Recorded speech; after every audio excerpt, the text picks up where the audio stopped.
Eu sei que tem um intervalo, Vamos mas lá, só uma professor. questão seguinte: o Brasil olha muito para o próprio umbigo, não olha sequer para a América Latina, e quando olha só para os Estados Unidos e para a Europa. Agora em julho vai ser eleito o presidente do México, López Obrador. Ele vai ser eleito, lá só tem um turno, ele está quase com a maioria absoluta, é do Morena, do Movimento de Regeneração Nacional. Ele tem um programa anti-mercado, mais ou menos parecido que o senhor acompanha. O meu não é antimercado, o meu é por quem produz. Não, por quem produz, perfeito, mas eu não falei tal, tudo bem, ele vai ter um programa que eu acompanho a política mexicana tal, um pouco, que se assemelha a questões que o senhor está falando, lá numa situação mais complexa, que ele faz parte do NAFTA, etc tal. O senhor vai pegar uma conjuntura, caso eleito o presidente, internacional complexa, muito, porque o México vai lembrar um pouco, não é que ele vai fazer em 1982, não é isso, vai nacionalizar os bancos, suspender o pagamento da dívida, não é o caso, mas até uma conjuntura internacional complexa na América Latina. O senhor disse que o dólar vai disparar, porque com essas ideias que o senhor apresentou, não são aquelas ideias dominantes no momento pelo mercado. A minha pergunta, não sei se é depois do intervalo, é como não, é que pode o senhor... responder antes do intervalo. Desculpe, por favor. Como é que no 1º de janeiro o senhor vai assumir numa conjuntura internacional bastante complexa, no campo econômico? Posso responder agora ou Pode, não, pode responder agora. Veja, eu vejo o cenário do mesmo jeito. O cenário brasileiro para 2019 é um cenário terrível. E eu quero precificar isso para a população brasileira o quanto antes, para que todo mundo saiba. E não depende de mim. Querem atribuir a mim, mas não depende de mim.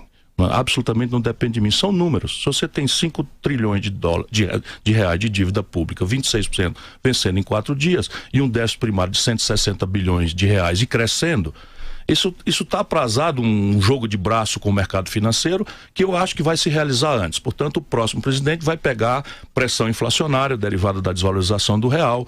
É um filme velho, né? E tudo isso num cenário internacional em que a guerra comercial, né, recrudescerá da China com os Estados Unidos, o protecionismo, o neoprotecionismo norte-americano ensina para os bobos brasileiros que a mais potente nação industrial do mundo faz protecionismo, e nós temos que estar escancarados aceitando essa agenda estúpida que desindustrializou, extinguiu as indústrias brasileiras de uma conta terrível. O centro dessa crise é São Paulo. E PT fez parte disso. Todos fizeram a mesma matriz. É a mesma matriz. Vila, é escandaloso. Em 1980, 1/3 da produção brasileira vinha da indústria. Hoje a indústria de transformação está reduzida a 11%. A indústria brasileira, em 1980, era a soma da China, da Coreia do Sul, da Malásia, de Singapura, do Vietnã, os chamados tigres asiáticos, e ainda sobrava um tanto. Hoje a China é 7 vezes. A Coreia do Sul, que é do tamanho do Ceará, a Coreia do Sul tem 3 vezes a participação do Brasil em comércio internacional, e fica essa elite batendo palmo para esse desmonte da nação brasileira, com essa montanha de desemprego, de violência, etc, etc. É contra isso que eu me bato, portanto não vai ser fácil a minha vida, tá tudo certo. Mas tem candidato aí para conservar. O Meirelles, por exemplo, acha que tá tudo bem. E aqui para nós é um belo de um cara. Inteligente, gente boa. O meu problema é que eu sou bom amigo de quase todos os meus ilustres adversários. Mas o Brasil está indo pro vinagre. Ou a gente muda, ou o Brasil vai pro vinagre. E as pessoas acham que não pode piorar? Pode piorar muito. Porque pelo menos a inflação nós não temos. Mas ela está aprazada porque a inflação brasileira, o que detona ela é o dólar. E o dólar vai, com certeza, vai para outro patamar.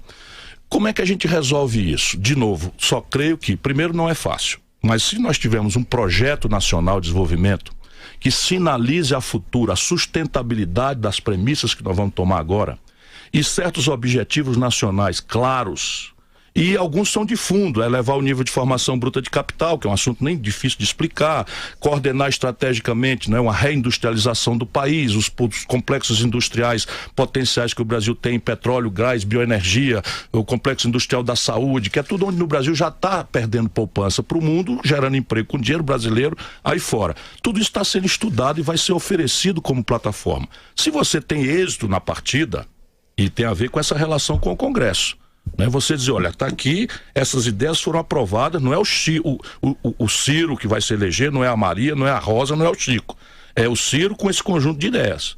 Então há uma espécie de conteúdo plebiscitário a ser buscado. Depois você propõe 6 meses para remover os medos da mudança. Então o mercado fique tranquilo.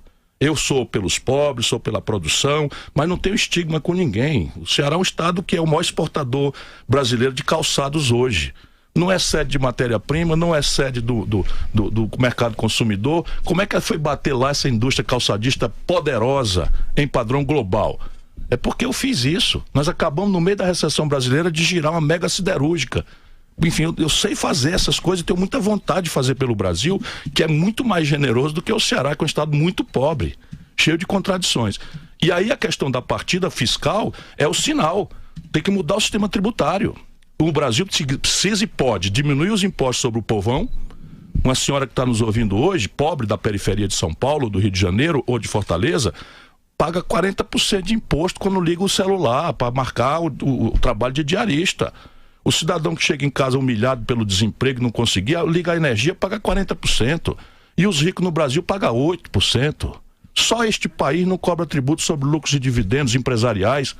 Só este país, só o Brasil e a Estônia não cobra... Pois não. Não.